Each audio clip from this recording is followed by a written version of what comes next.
gone live again. I don't know why it kicked us out. Okay, we're coming back on. Start doing a new one here.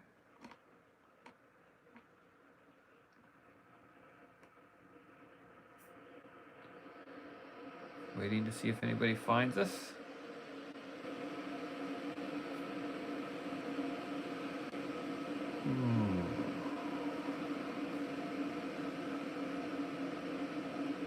Go on the old one and put a comment.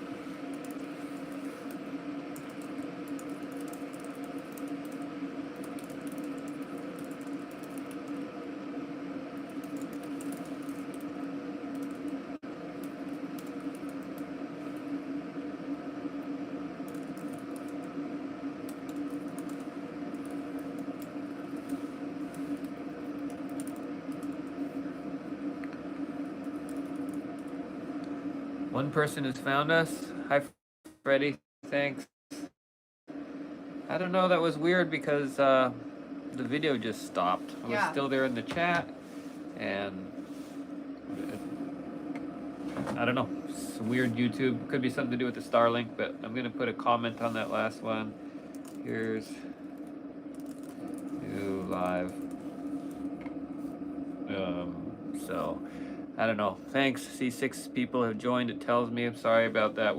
This is our third time going live, and we were in the middle of explaining how we're not doing episodes and stuff because we're trying to just figure out how to do YouTube and how it fits into our life and how we can share the most content with the greatest ease so that we actually share the content, because that's the challenge. We got a lot of interesting stuff going on, I think, and there's so much that I would like to share and apparently people find interesting, but it's challenging to do all the filming and the editing and the publishing and writing the descriptions and keeping up on the comments and stuff. So we've just been throwing spaghetti at the wall like crazy, trying everything we can think of, trying to find what's the easiest for us, the least friction, and enables us to share the most content and kind of just see what resonates with people and see what we like doing, because this is our third live in 3 days or something. Yeah. And we're having fun with it. It's like we don't have to edit these,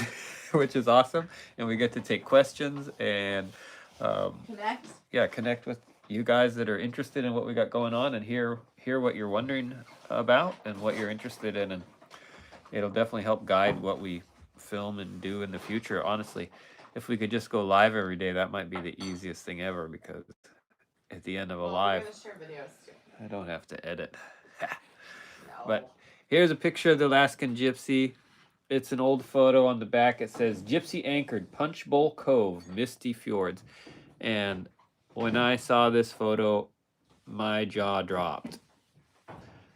I just can't believe, honestly, to just tell you the straight up truth, I still cannot believe that it would be reasonable to say I'm the captain of the Alaskan Gypsy, because this boat is so amazing.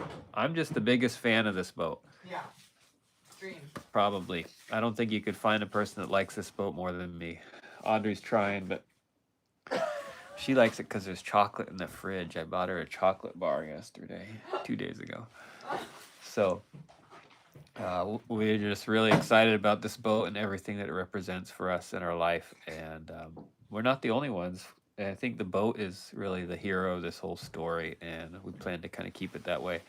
And I actually, something I really do want to do is interview people that have a story about the Gypsy, or just hear people's thoughts about it, honestly, because it's why we're here, is the incredible attractiveness of this boat. And so it's fun to share that with people that also sense the excitement and allure of the boat. So I can't, we don't have our comments on the computer right now. So I saw there was a couple comments, but I need to get into here to figure out how to see the chat thing. Maybe Audrey can sort that out. Oh, this is the old one. Yeah. Oh, it's on the old one. So sorry, I can't really see the comments right now. They just pop up for a second and then they disappear, which I don't really know. We got a lot to learn about this going live thing. So anyhow, to wrap all that up, I would say Thanks, Freddie. we're just trying to figure out what works, what people enjoy, and what works for us to Thanks for coming back, AK Flyer. produce the content. So, Right from Australia. well, we've been sitting here for a long time. The key to Alaskan Gypsy licking is chocolate in the fridge. Nice. Now we all liking. Is that Yes, what that was? liking. I'll give you a little walk around. Try not to shake this thing too much. It doesn't really stabilize very well, but Chocolate in the fridge and a cup of cacao with coconut cream. Audrey was just getting little snacks out of the fridge during intermission. But I'm going to show you. Here's our messy kitchen. This is this crazy thing. I don't know if you've ever seen something like this. I hadn't until I saw it in Walmart in Ketchikan, but it's an air fryer lid, and it's a pressure cooker, instant pot, crock pot. This thing does it all. And inside here is what we're gonna have for dinner. I can't see what you can see. There we go. So that's the ribs and the brisket from this little deer that donated its life to the cause. And I just pressure cooked them, cut them off earlier today, threw them in here and pressure cooked them, and look how little those rib bones are. It was not a baby, it's just young one, but to me, that right there is about the most delicious looking thing on the planet. Fatty deer ribs. Smells pretty good too. I haven't eaten all day. Haven't eaten since dinner last night, although Audrey can hear me, but I did have a little piece of chocolate earlier. I know, I could tell. She could tell. But so that's the dinner for a guy who doesn't eat all day, and that is a very satisfying dinner. So we'll go down and look at the boat. Yeah, let's do it. Let's go see. Here's our computer that we're trying to manage the comments on. Maybe do you want to bring your phone so you can watch the comments on the phone? There's the tools from when I replaced the seal on the main engine still laying on the floor. It's what it's like when you live in your project. This is the rear main seal from our main engine. We're both used to living in projects. We've both lived in projects most of our lives, a lot of our lives. Project dwellers. Yeah, it feels kind of comfortable. AK Flyer's talking about Corbeline rust bond. I've never heard of that. Interesting. I know about Osfo and Coraceal, but I've never heard of Corbeline. Oh, I'm going to try and flip the camera around. I did find Oh, cool. I can do that. Oh, cool. I got So here's our beloved Gypsy. Right now, we'll do a little deck tour. It's just kind of a mess, but check this out. Look at these deck boxes. Isn't that the coolest thing? There's a bunch of propane tanks in there. But how nice are those? Those are aluminum lids. Really nicely done. There's a bunch of them. I think it's really cool. Here's the fuel that I pumped out of the fuel tanks when we were in Ketchikan because I was afraid they might be leaking because one of them did start leaking. There's a crane over there. It's a Cummins 6BT, which in pickup trucks is known as the 5.9. I got a clothes washer sitting there that I pulled out of the sauna room. Here's our paddle boards, sail covers. Just a little quick in the dark tour. Here's the Shipyard. I'll tell you a funny thing about that boat right there. It's called the Ronnie Ray, and that boat was right next to the Gypsy in the Ketchikan Harbor, which is crazy. And now it's right next to us in the Shipyard in Wrangell. So we're gonna go down into the tent. I'll show you the big wide view. Got the lights on in there. There she is. Good engine, I know. I sold my truck that had a 6.7 liter engine in it, the Cummins diesel, and I loved that engine. And now I got it was a red pickup truck, and now I got a red boat with a 5.9, so I'm pretty happy. Hey, we're about to go in. He secured the door today because it got a little windy, so it's not as easy to access as it was last night. Here's all the sandblast sand that we use blasting the hull. One full bag, 4,000 pounds, and about 2,000 pounds. I can't wait to go in here. It's really cold out here. We're going in. Going in. That's door one. And then, oh, hang on. I got to show you over here. Whoa! What do we got there? A deer. Anyhow. Through the plastic into the work zone. Oh yeah. Here we go. Looking good. Here's the, let's see, what is that? That's the port side with all of its first coat of fairing. There's the rudder hanging off of that little eye. So I've finished the first coat there. Somebody asked about what I was using for the fairing. Here's my tools laying on the ground. Just cleaned them up with the acetone. And here's the fairing compound that I'm using. It's called All Fair. It's an epoxy. Let's see. There you go. It's basically Bondo. High quality, probably really expensive Bondo. I don't even know how much it's going to cost me, but I got to tell you, I haven't even used 2 gallons, and I'm going to finish the first coat with this 2-gallon kit, so that's pretty awesome. Over here's our little Viver heater, which is pretty amazing. Christian said, amazing work. It looks like nothing before. Yeah, I know. It's incredible. So happy with the progress. This little heater has been running non-stop since we got it. Viver sent us that heater to do a little video review and check it out. And I had bought one from them before. And so I was happy to get another one to put to use. And it's been running non-stop. So we got that heater. And then we got this electric heater also going. And it's kind of noisy over here by the heaters.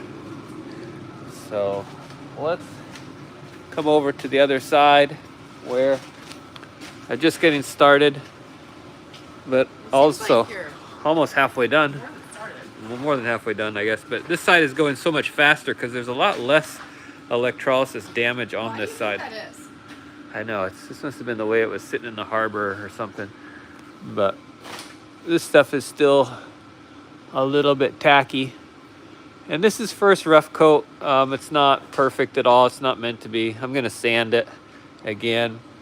But here's the plate that we welded in. My dad, when he was here, this is a new steel section with the 2 new through holes for the head. Looking so good with their epoxy on them. And I'm fairing the weld a little bit. It's a nice, gonna be looking nice. Oh, Audrey's gonna give me something to drink, so I'll stop talking.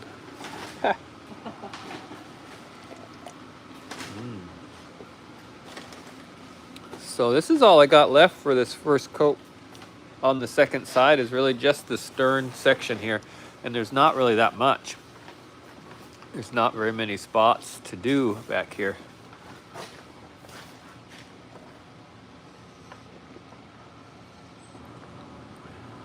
Nobody's talking? Nope. It does taste a little more toxic in here today than it has.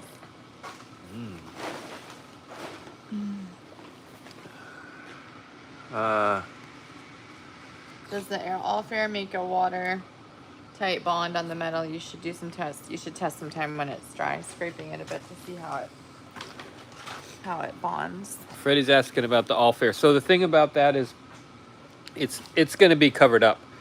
I'll do 2 or 3 coats of the fairing compound, and then it'll get totally buried in more layers of epoxy barrier.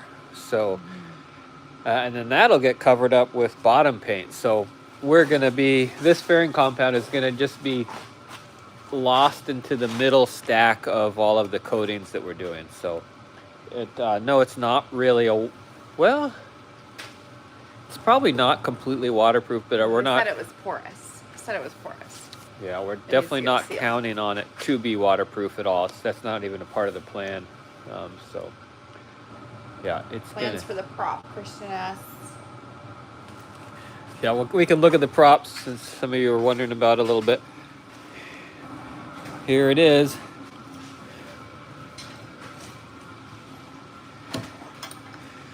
So from what I understand, this reddish part is dezinkified.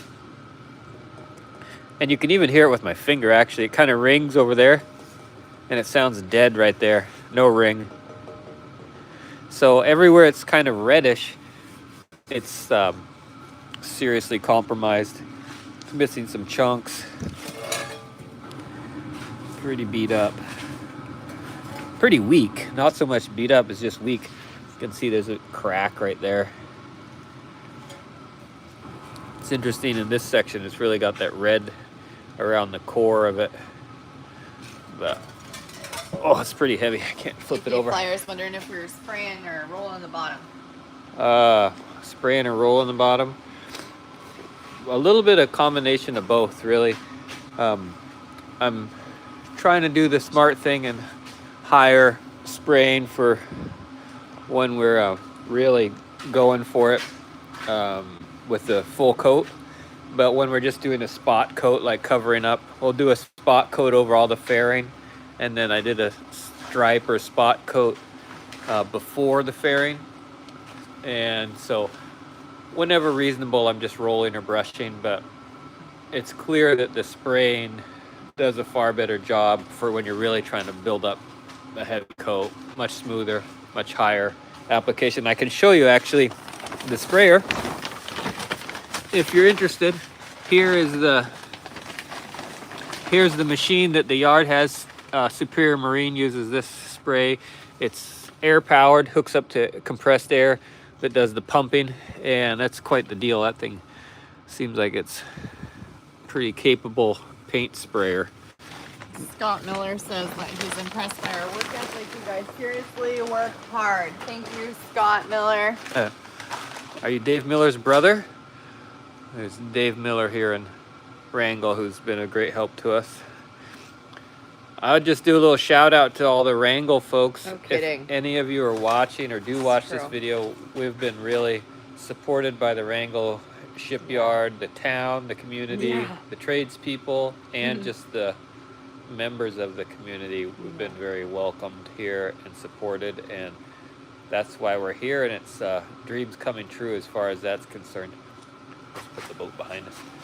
So thank you to Wrangell and the folks. I know that some people in Wrangell are watching the YouTube channel occasionally, so thank you for welcoming us into the community and all of the support. I've got hours of unpaid technical consultations out of this shipyard and people in the community, and I've learned a tremendous amount along the way. So, yeah. Does anybody ask any more questions about technical aspects or anything we can cover while we're down here? No. For some reason I'm getting a stuffed nose. I think it's probably from being in here breathing. Yeah, it's a lot more potent today than it was yesterday. Breathing epoxy, which doesn't really stink very bad, but I'm sure it's not good for you. I'm getting some sort of nasal congestion going on. But I'm almost done. Once that first coat is done, I'll be able to go in and sand. So look at the nighttime scene in the shipyard again. This big tent structure right next to us. There's the back of the Gypsy. It's been so good in Wrangell that even it's been so good in Wrangell that when we splash into the water, I'm gonna be like, Scott, I don't want to leave Wrangell just quite yet. Like the first splash, like maybe, I don't know. This place it's gonna be hard to leave. And everyone that I meet here, like and sharing at the Reiki, when are you coming back? When will you be here? Like as often as possible is the dream. Like my dream is that Wrangell is our southeast home base. Wrangell and Craig, we've got some connections. Anyway. Audrey definitely loves it here. I say that as if I don't, but I'm pretty happy here too. You can drive a car and go deer hunting. I mean, that's pretty good.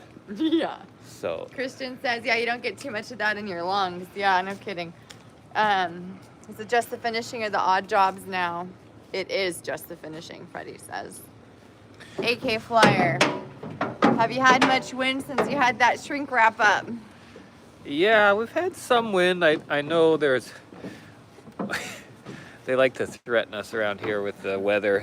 It's gonna Blowvember. Yeah, they call it. They say it's Blowvember. I mean, and I believe you. It's coming. It's coming. Well, we've survived some winds for sure. Not anything I would consider really violent, but yeah, it seems like the shelter does pretty well. But I don't have a huge amount of faith in it. I threw it together. I tried to build it pretty good, but it doesn't have all the aspects you would want in a really long term. I didn't even shrink the shrink wrap, honestly. And I was thinking about that today. I was like, boy, I should probably shrink that shrink wrap before we really get a blow. It would probably help it survive. But I also just want to keep working, maybe get it done before we have to experience a storm. But that's optimism for you. Yeah, Could trap you. I'll trap you. Well, I think I'm gonna wrap it up, and we're gonna have dinner here pretty soon. And I'm gonna get back down there and finish the hull. If anybody has any questions or comments, always feel free to leave comments. I think that we read pretty much every comment and try to respond to them. Although sometimes they get kind of lost in the shuffle. But we appreciate hearing from people, and like I said, we're just trying to make content on the YouTube here that people enjoy and get something out of. So feel free to let us know what you like, what you don't like. Thanks, Christian. And we may or may not take it into consideration. I do want to respond. I want to hear this answer because I've had people asking me this too, in Wrangell, because people are like, where are you going to anchor? I don't know. Can you anchor in Wrangell? Is there a harbor, or will you have to pay slip fees when you return? We can anchor for sure. I've been checking that out. There's the Zimovia Highway that leads south out of town. I think it might go like 20 miles or something. People talk about mile 32 on these back logging roads. So anyhow, we have friends that live 13 miles south of town, and there's actually a schooner anchored out down there right now, and I think it's going to be awesome. We'll be able to anchor up and basically digging into our friend's house. And we have to check on the boat and keep an eye on things, but no, we'll spend very little time in harbors if we can help it. I'm not into harbor life. It's not something that I'm like wanting to do. It's necessary sometimes, but I'd rather be on anchor. And if we need to go to town, come into harbor for the day or something, but don't intend to kind of settle down into any harbor living. So Yeah. Thank you guys for the support. And you think you did pretty good on the comments, and I like your style, Scott and Audrey. Perfect team. Thanks. Thank you, Freddie. Freddie's gonna help us design some crazy motherboard, customized electronic controls for the Gypsy. And Freddie, I was thinking about, that would be some fun videos to make. Actually, it's like, okay, here's our problem. I want to get high water alarms set up in the bilge, and we can go through that with you maybe if you want to, and show people sort of the innovative opportunities there with these little open source microprocessor boards and whatnot. And I know just enough about it to make myself look like a fool probably with it, but I know there's some potential there. I've been around a little bit, and I think it would be fun. It would be cool, and it could be a fun sort of collaborative, creative process. Yes. I do want to say back to the comments, thanks for your acknowledgement of our effort with the comments, and also we're super open for those of you who know our story well to chime in like you do naturally, but just invite that even more. Yeah, we're going to get, some of you are going to become moderators before you know it. We're going to have a self-regulating community. Not that there's much regulating going on, but we hope that the Gypsy can find her tribe, and we can be stewards of the Gypsy tribe, and you all can enjoy the stories and the adventures and what this boat has to offer as much as you can. Yes. Oh, Scott Miller. So go to scottdickerson.com. I have a gallery on there of surfing stuff. Scott Dickerson. It's spelled DICKERSON.com. That's my old photography website, but there's a surfing gallery on there that if you take a look at that, you'll really get a taste of what that all looked like. So Thank you, Terry. Terry said awesome job. Russ, good day, Russ. it's funny. Len is FaceTime calling me right now. Mhm. He's supposed to He be on loves the it when we're live. on the live. He's always trying to call on the live. Len, just get on the live with us. Shout out to Len if you end video. Okay, well, we could keep talking forever, but we're gonna stop and eat some deer meat, and I'm gonna get back to work. Video would be good to keep record. Don't worry, you couldn't quite follow that. We'll read that later, but I think I'm gonna wear the respirator down there tonight for the last session in the epoxy, and maybe it's starting to get to me a little bit. Yeah, I was just in there for like 20 minutes and don't feel super great. So. Yeah, on an empty stomach, probably. So thanks for joining us on the Alaskan Gypsy Life. I'm gonna finish this video and publish it. So maybe in 20 minutes after dinner, when he goes down there, I'll have a little live update for you. A different video, not this one. Not live. A different one. Thanks for joining our live. Appreciate it. Oh, what's it say? And chocolate. Definitely. Yeah, she's defiantly eating the chocolate. Bye. Good night, you guys. Bye.